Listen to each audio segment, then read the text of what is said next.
نحمدہ و نصلی علی رسول الکریم۔ ایک سوال لاہور سے ہمارے پاس آیا کہ حضرت سیدنا مصعب بن عمیر رضی اللہ تعالیٰ عنہ کی شہادت کس جنگ میں ہوئی؟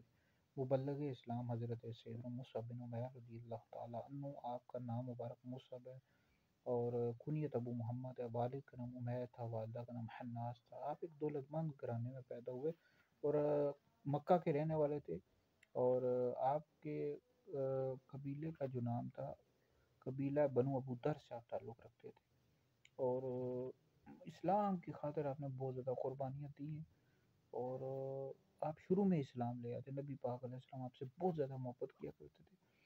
غزوہ بدر میں بھی آپ نے شرکت کی، غزوہ احد میں آپ کی شہادت ہوئی ہے، اور آپ کے ہاتھوں پر کئی نبی پاک علیہ السلام نے آپ کو مدینہ شریف بھیجا تھا، کئی لوگوں نے آپ کے ہاتھ پر اسلام قبول کیا۔ حضرت سیدنا سعد بن معاذ، حضرت سیدنا اسد بن زرارہ رضی اللہ تعالیٰ عنہ، دیگر کئی صاحب، بہت بڑی ہستی ہیں۔ اللہ تعالیٰ